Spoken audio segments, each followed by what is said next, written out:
Welcome to your go-to podcast for making the most of your second chance after a conviction, inspiring you to navigate the challenges associated with having a criminal record. I'm your host, Dion, and this is Uncensored Inspiration. All right, welcome to another episode of Uncensored Inspiration. I have with me today a personal friend. I've known you for maybe 20, 30 years, something like that without about dating. 30, 35. Okay, dating ourselves. Aaron Woodbury, who is a certified recovery specialist, my R's didn't want to roll, at the Resurrection House. Aaron, tell us a little bit about yourself. So I'm from Norristown, born and raised. Through a series of events that altered my life, I found that I need to make some changes. Okay. So I found myself in Scranton, Pennsylvania. Okay, long way from home. Long way from home, at a state parole halfway house of all places. Okay, how'd you get there? I went to the penitentiary. Okay. I had caught a person not to possess gun charge in 2020. Okay. Which I was convicted of, obviously. Okay, I did 3.5 to 7 years in Albion State Penitentiary. All right. I came home and I knew I had to make some changes. Okay. I was a certified recovery specialist before I went to prison. That had expired. So I had, through some people that I knew, I went through O.V.R, which paid for my 9-week training. It's a 9-week training. I went every Saturday from... Back up for just 1 second. What is O.V.R.? It's occupational vocational rehabilitation. Okay. So what O.V.R does, as a felon, I'm considered to be disabled. And as an addict, I'm considered to be disabled. So they provide funding for, like, if you want to be a truck driver, get your CDL, electrician, learn any trade, or even go to college. Okay. They will provide the funding, for you to do that. Now, I'm sorry, I don't want to interrupt, but that's a very interesting question. And I'm wondering, does everyone who comes home receive that same information? Because I feel like that's the first time I've heard O.V.R. attached with reentry and all of those programs that could actually assist someone in changing their life. So actually, that's a good point. So that's part of my job. Okay. Right? As young men that come home, or older men, my age. Women too. Okay. I provide them with resources. Nice. Right? So I will point them in the direction of O.V.R. Whatever they choose. Mm-hmm. You know, but you're right though, like a lot of times, unfortunately, they don't let people know. Okay. The entrants know. They don't give that information. Okay. So they feel kind of stuck sometimes. Okay. All right. Interesting point. I'm sorry. Now, move forward with your story. I just wanted to capture that moment because that's crucial for someone who's transitioning home to have the support and resources they need. And here's a whole organization. And like I said, first time I heard it attached with reentry. Excuse me. It's fine. It's a pivotal moment. Thank you. In any person's life. Actually, if you come home, especially with a felony, so your options are limited. You know. Or so we feel our options are limited because we don't know what our options are. Until you get educated, get some information about some resources. Okay. So like I was saying, did a 9-week training course with a lot of information. So basically, this is my job entails, right? I have a caseload of young men. In this case, I work at an all-male halfway house. Okay. And I work out, if you're familiar with maybe Binghamton, New York. Sounds familiar. It's like, I always get teased, it's the end of the earth. The end of the earth. But I work in Great Bend, Pennsylvania, which is 15 minutes from Binghamton. Okay. We have an all-male halfway house. We have the capacity to hold 27 men. Okay. Currently, we hold 22. We opened in August 24th of 2024. Mm-hmm. I came on with the company in March of 25. And my job as a supervisor is to oversee the other recovery specialists underneath me. So what we do is we'll have, say, 20 people on our caseload. My job is to connect you with employment opportunities in the surrounding area to O.V.R. Okay. If you're interested in some type of vocational training or learning a trade, connect you with 12-step recovery meetings in the area, mental health, counseling, if you need so, and just sometimes share some of my life experience. Okay, awesome. Can you share a story behind the founding of the Resurrection House? What inspired you to join and take this path? the job I held previous to Resurrection House was kind of a cookie cutter job, right? So what I found when I worked there was that it was all about how many people I seen, how much money they could make. Okay. Was it case management? Doing the same thing, being a recovery specialist. Okay. But as soon as I walked in my office at 9 o'clock, I had a client waiting for me. So it was all about a quota, and it was kind of competitive because we had quarterly bonuses. Okay. So I noticed that some of my coworkers always seeing their clients. I'm like, the numbers aren't adding up here. Like, that's impossible. Through a series of events, some negative events, An audit. the owner of the company, I was terminated. Okay. And I don't come from give up. Okay. So I humbled myself, went to the Salvation Army for a month, and I had this job opportunity working in Great Bend presented to me. Okay. Did the interview, went out there. My resume speaks for itself. Okay. Okay. I'm a 12-step member myself. I don't have no problem disclosing that. Awesome. That's something to celebrate. Congratulations. Thank you. Okay. So my next question is, what has been your biggest challenges and rewards in your journey supporting the community through the Resurrection House? So I think my biggest challenge is that we are limited with resources for our clients. Okay. It's in a rural area. So, and I'm sorry, where are you again? Great Bend, Pennsylvania. Great Bend, Pennsylvania. So outside of Scranton. Okay. All right. Yeah. Put better. So it's like 40 minutes outside of Scranton. Okay. It's a nice community. They have limited resources. Okay. So when it comes to employment, a lot of guys, they work in Conklin, New York, which is 10 minutes away. Okay. We provide transportation. If you have your own vehicle with a valid driver's license and insurance, you can drive your own vehicle to and from work. Okay. What type of jobs do they usually get in New York? Mostly they get warehouse jobs, Okay. which is great. You know, some guys already come with some skills. Okay. So they get jobs, maybe installing windows, doing all types of construction. Okay. Awesome. So can you share a story about a time when the Resurrection House made a significant difference in someone's life? I actually have a story. Okay. I was at the barber shop on Thursday. I was standing outside the barber shop in Scranton, and this guy rode past me, and I'm looking, and I'm like, oh. He kept yelling at me. I'm like, who is that? And he backed up, and he got out the car and said, thank you. He said, thank you for pushing me. It's one of my former clients. Okay. Because I'm a little rough. I got some gray, but it's black and white with me. Okay. You know, for me, it's about change. It's about changing your ideas, your behaviors, and your way of thinking. And that made me feel so great. Like to see somebody like, hey, you know something? He was a little, I'm not gonna say he was an issue when he was with us. He was a little resistant. And I get that. Like change is scary. And it's hard. You know? And sometimes like we gotta get past that fear and understand replace that fear with some faith that things will work out for us. Awesome. And it worked out for him. So it was just a blessing to see him thriving and doing well in the community. Okay, I like that story. What future goals and dreams do you have for the Resurrection House, and how can others be a part of that journey? My future goals for Resurrection, for me to be a part of that, is I want to do more outreach in the community. I want to let other people know, especially because I deal with Montgomery, like certain entities in Montgomery County for treatment, and Chester County, Delaware County. I would like for some men, because it's all male halfway house, to maybe consider coming out there. They need a place to go, to restart, to change their life, to get some different opportunities, to get some different perspectives on life.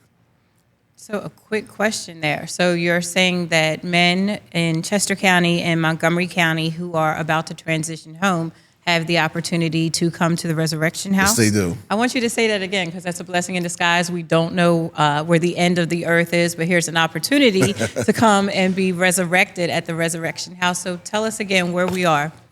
We are at Great Bend, Pennsylvania, at 204 Main Street. It's not the end of the earth. You said that. I'm repeating what you said. I'm just messing with you. But it's an opportunity for you to experience something different. Okay. You know, because sometimes I believe that people, places, and things do play a factor. So coming back to the same old place, if I did my crime in Pennsylvania, in Philadelphia, I'm coming back to a halfway house in Philadelphia, which may put me into the same opportunities. Are you saying having a chance to come out to Scranton could remove some of that? You could definitely remove some of that. Okay. It all depends on you, though, too, though. You know, what you want to do with your life. Are you willing to make some changes?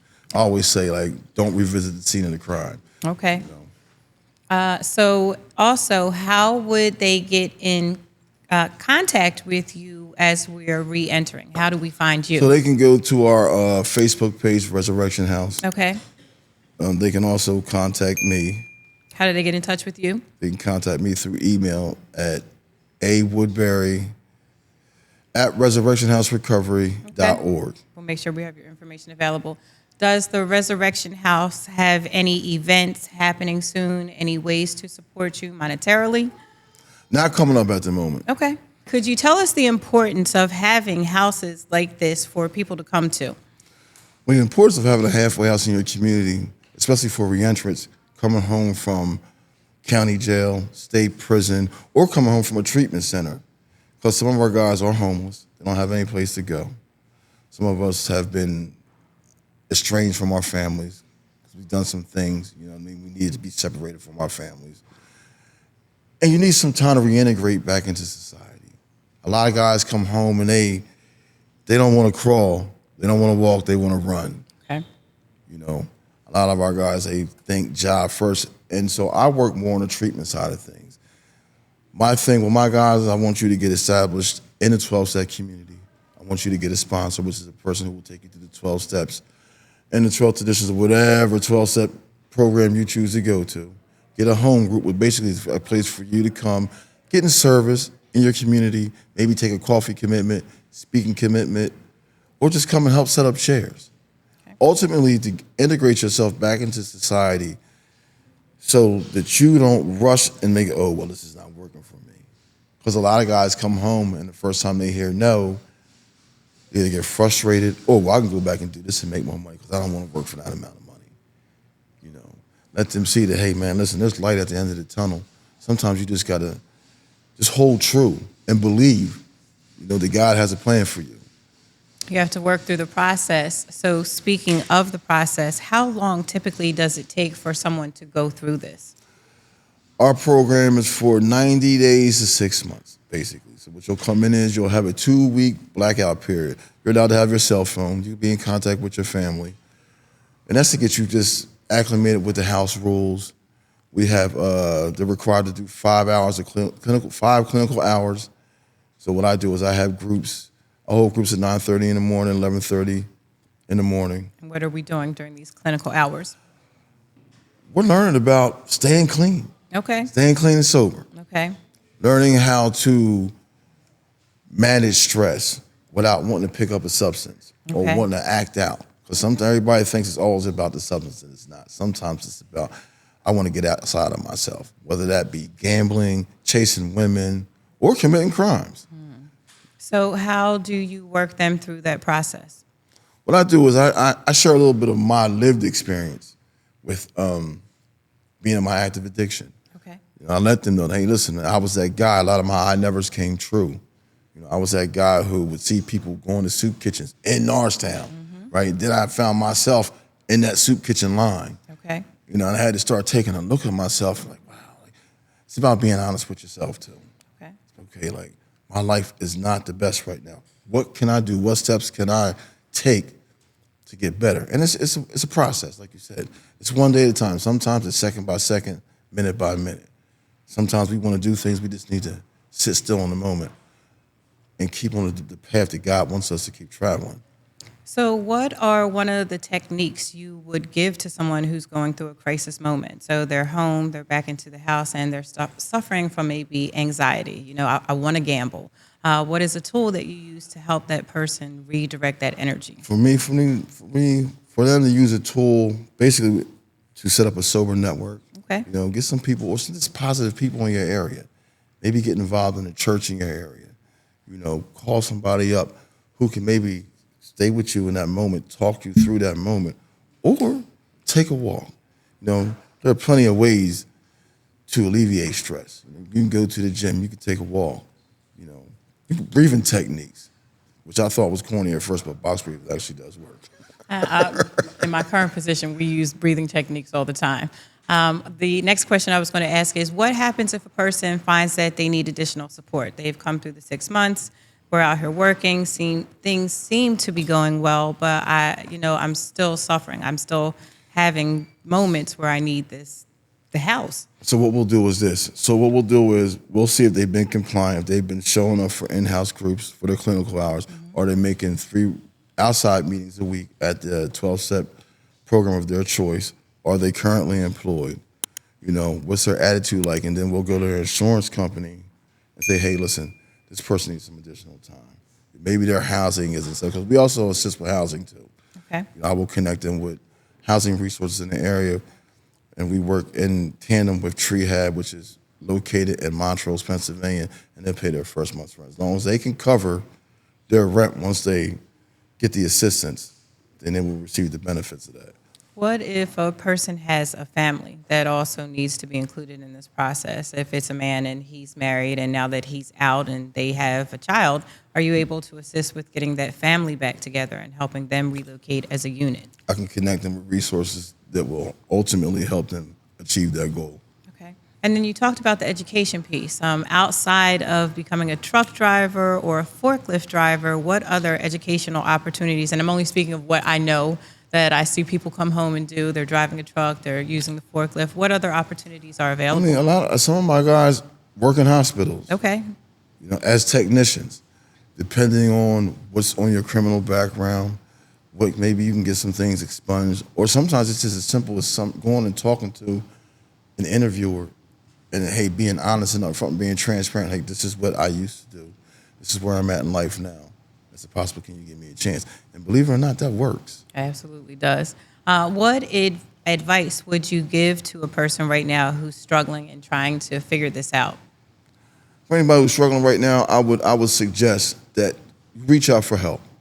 A lot of us, especially men, we want to do everything on our own, right? We think we feel less than when we got to reach out for help.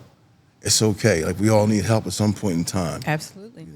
So what are your future endeavors?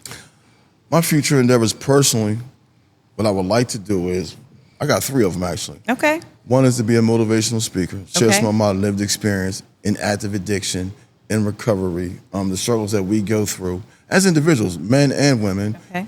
And at one point in time, my 14-year-old daughter, her mother, unfortunately succumbed to, she had OD'd. Oh my goodness. And at that time, there were no shelters in the area for single fathers with a child. Okay. So one day, I would like to open up a halfway house for men with children. Okay. Because that was tough. That was a period of my life where I felt alone, and there were no resources. Okay. And outside of that, what else would you like to do? To continue this, I'd actually like to come home. Really? And be a part of some things. I love Norristown. Okay.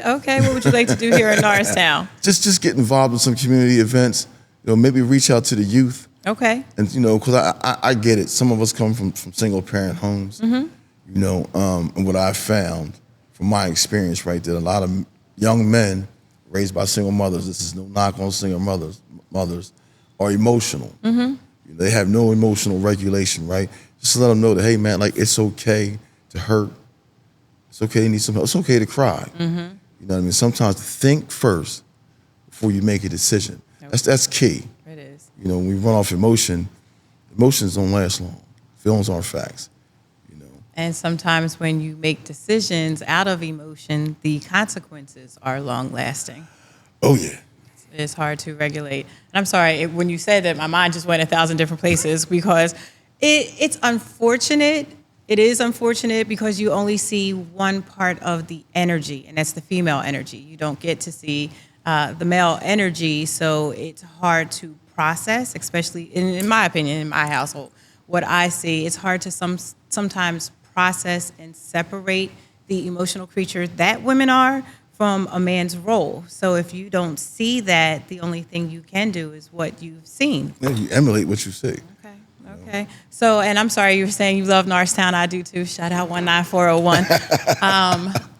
I was just thinking of ways for you to be connected. And I know you know the Carver because that's where we had all of our team dances and parties. Have you thought about reaching out to maybe them and just seeing what speaking engagements you I can get reached out into? to Mark Benjamin about a month ago. Okay. We had some conversations. Okay. So he let me know for some future events Nice. that was coming up. Now, did you reach out to Mark because you connected on the show the last time? I wanted you to say yes. Okay. I'm messing with it, but I wanted you to say yes. So I'm also saying it's a great opportunity to network while you're here. Here you go, sir. So you're just going to say your name and your question.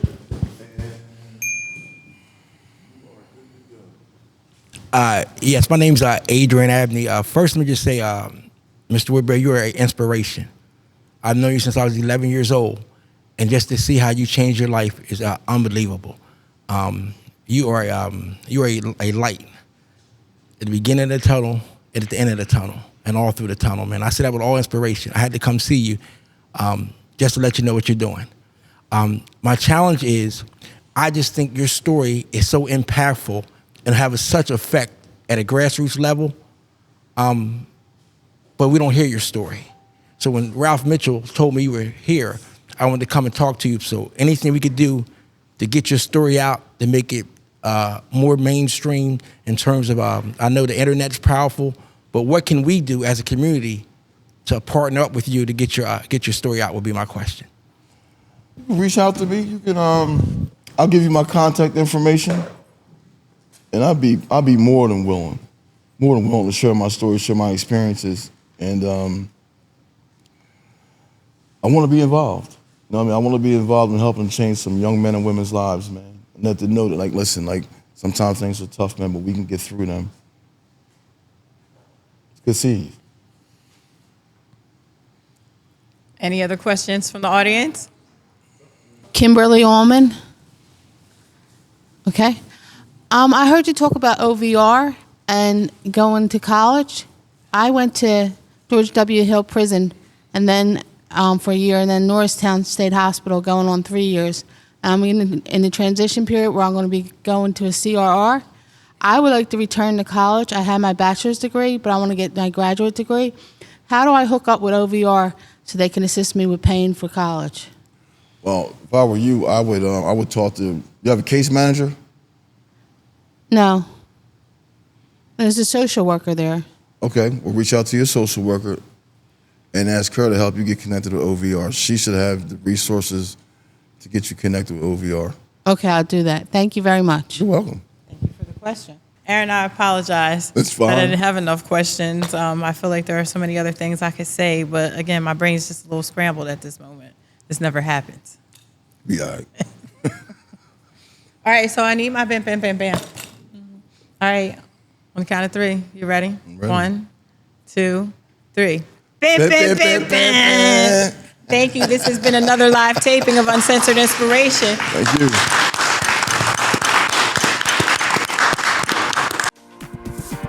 Thank you for tuning in to another episode of Uncensored Inspiration. Please remember to like, share, follow, and subscribe. All the things that help us to serve the community to speak freely and think boldly. Ciao for now.